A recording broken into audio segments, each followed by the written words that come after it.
আসসালামু আলাইকুম।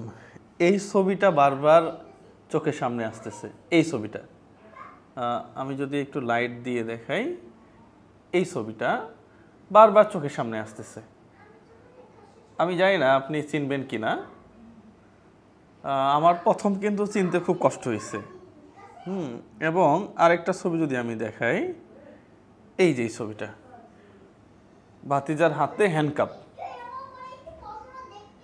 এই দুইজনের ছবি চিনতে খুব কষ্ট হয়েছে।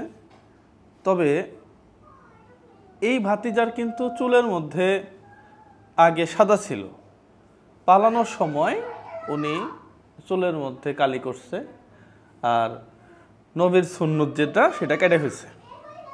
অনেকেই বলতেছে যে এই নবীর সুন্নতের ভিতরে ঝামেলা ছিল আর কি, টাকা পয়সা পাচার থেকে শুরু করে শেয়ার বাজার,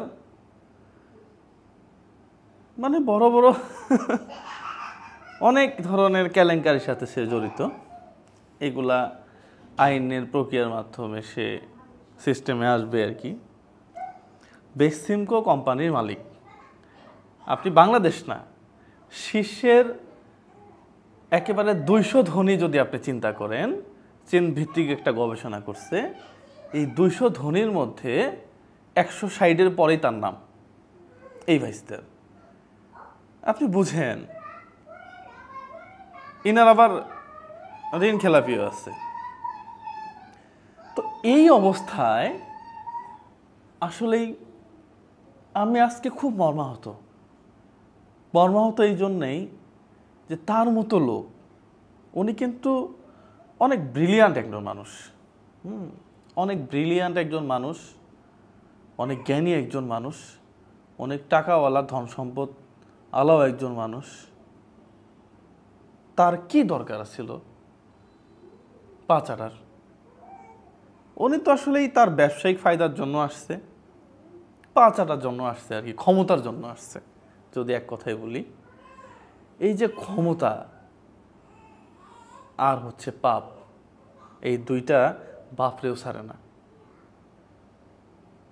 ক্ষমতা দেখায় আপনি লুটপাট করবেন, একটা না একটা সময়ে আজকে দেখেন পালাইতে গিয়ে কি বিশ্রী অবস্থা।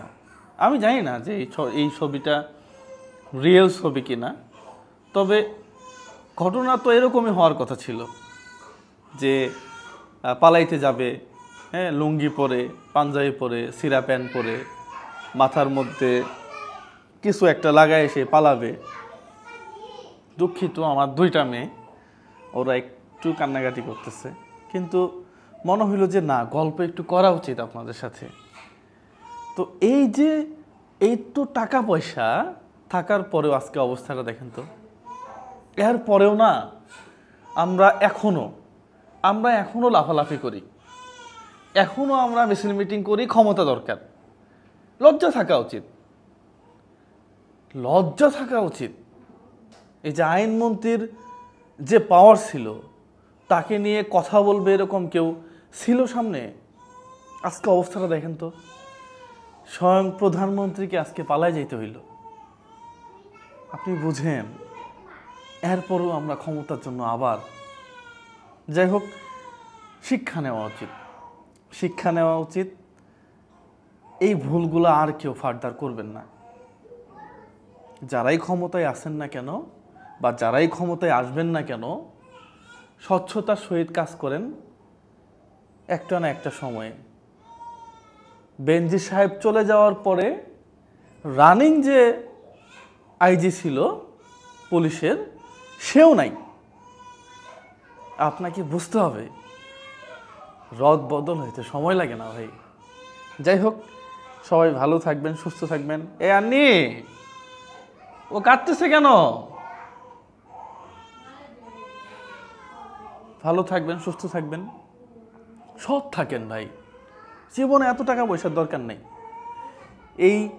এই ভদ্রলোকের যে ছবিটা দেখাইলাম আমি, আর খুঁজে পাবো কিনা জানি না, ইনাকে যদি কোটি কোটি টাকা দেওয়া হয়, টাকা কি আর, টাকা তো ওনার আছেই, উনি কোনোভাবে কি তার এই সম্মানটা ফিরে আনতে পারবে?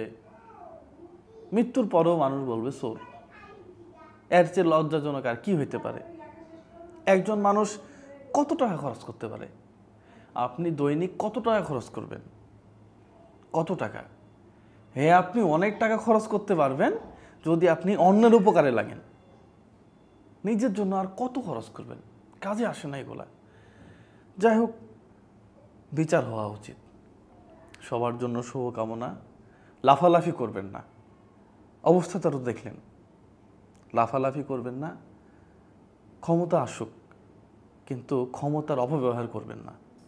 গণতন্ত্র আসুক, কিন্তু গণতন্ত্রকে পুঁজি করে আরেকজনকে আক্রমণ করবেন না। দেশের টাকা লুটপাট করবেন না। একটা না একটা সময় হিসাব দিতে হবে ভাই, মারাত্মক ব্যাপার। যাই হোক, রাত হয়ে গেছে, তারপরেও গল্প করলাম আপনাদের সাথে। আসসালামু আলাইকুম ওয়া রাহমাতুল্লাহ।